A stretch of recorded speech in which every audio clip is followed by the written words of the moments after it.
Welcome বন্ধুরা, আজকে আমরা শিখব টেন্স। সবথেকে গ্রামারের গুরুত্বপূর্ণ একটি অংশ হলো টেন্স। তাহলে চলো দেরি না করে টেন্স সম্বন্ধে আমরা কিছু বেসিক ধারণা অর্জন করি।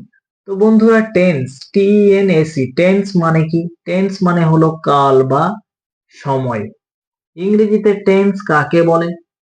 দেখো, tense is the time of an action, event or state described in the sentence।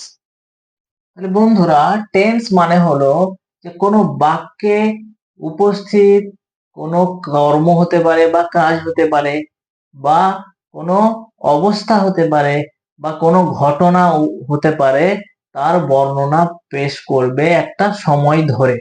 একেই বলছে টেন্স বাংলাতে। দেখো, টেন্স কিন্তু বন্ধুরা প্রধানত তিন প্রকার। কি কি টেন্স? আমরা সকলেই জানি যে প্রেজেন্ট টেন্স। প্রেজেন্ট টেন্স মানে আমরা সকলেই জানি কি, যে বর্তমান কাল বা বর্তমান সময়, যে সময়টা এখন ঘটছে। দ্বিতীয়তে কি বন্ধুরা?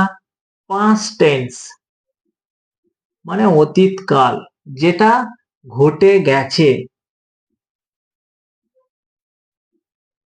তৃতীয়ত কি বন্ধুরা? Future tense. ফিউচার টেন্স মানে ভবিষ্যৎ কাল, যেটা ঘটবে। এটা কিভাবে আমরা মনে রাখবো? বাংলা তিনটে শব্দ আমাদেরকে মনে রাখতে হবে। কি? এখন, আগে, পরে। এই তিনটি শব্দ মনে থাকলে আমাদের present tense, past tense, future tense মনে রাখতে সুবিধা হবে। দেখো, প্রেজেন্ট টেন্স মানে এখন ঘটছে, পাস্ট টেন্স মানে আগে ঘটেছে, ফিউচার টেন্স মানে পরে ঘটবে। এই তিনটা আমাদেরকে মনে রাখতে হবে। তো দেখো বন্ধুরা, আমি যদি উদাহরণ দিই যে আই অ্যাম রিডিং, আমি বাংলায় আমি পড়ছি। পাস্ট টেন্সে কি হবে বন্ধুরা? I was reading. দেখো, পড়ছিলাম মানে আমি পড়ছিলাম মানে আমার পড়াটা হয়ে গেছে, আগে ঘটে গেছে। ফিউচার টেন্সে ধরো আই শ্যাল রিড, আমি পড়বো মানে আমার এখনো পড়া হয়নি, আমি পড়বো মানে আমি পরে পড়বো। তো দেখো, এখন দিয়ে যদি আমরা করি আমি পড়ছি, আগে যদি বলি আমি পড়ছিলাম, পরে যদি বলি আমি পড়বো। এই তিনটা টেন্সের আবার প্রত্যেকটার চার ভাগে বিভক্ত। কি কি?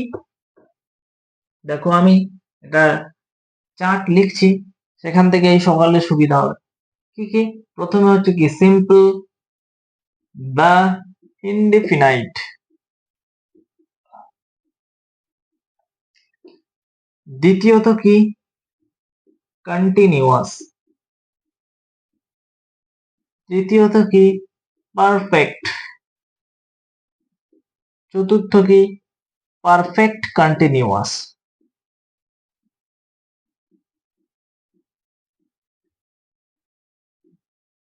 দেখো, প্রত্যেকটা টেন্স কিন্তু এই চার ভাগে বিভক্ত। সেটা প্রেজেন্ট হলে প্রেজেন্ট সিম্পল, পাস্ট হলে পাস্ট সিম্পল, ফিউচার হলে ফিউচার সিম্পল। প্রেজেন্ট ধরো কন্টিনিউয়াস, প্রেজেন্ট হলে প্রেজেন্ট কন্টিনিউয়াস, পাস্ট হলে পাস্ট কন্টিনিউয়াস, ফিউচার হলে ফিউচার কন্টিনিউয়াস। থার্ড কি? পারফেক্ট। প্রেজেন্ট হলে প্রেজেন্ট পারফেক্ট, পাস্ট হলে পাস্ট পারফেক্ট, ফিউচার হলে ফিউচার পারফেক্ট। আবার কি বলো? Perfect continuous. প্রেজেন্ট হলে প্রেজেন্ট পারফেক্ট কন্টিনিউয়াস, পাস্ট হলে পাস্ট পারফেক্ট কন্টিনিউয়াস, আর ফিউচার হলে ফিউচার পারফেক্ট কন্টিনিউয়াস। টোটাল এই চারটা মিলে যদি তিনটা সেন্টেন্সের মাল্টিপ্লাই করি, তাহলে টোটাল কি হবে? 12টা সেন্টেন্স। এই 12টা সেন্টেন্স আমরা ধীরে ধীরে 12টা ক্লাসে পড়ার চেষ্টা করব। তো আজকে এই টেন্সের বেসিক যে জিনিসটা, সেটা আজকে আমি তোমাদের সামনে তুলে ধরলাম। পরবর্তীতে আমি simple, continuous, perfect, perfect continuous প্রত্যেকটা আমি বিশদে বা ডিটেলসে আলোচনা করব যাতে তোমাদের সুবিধা হয়। চলো আজকে এখানে ক্লাস শেষ হবে, পরবর্তী ক্লাসে আবার দেখা হচ্ছে।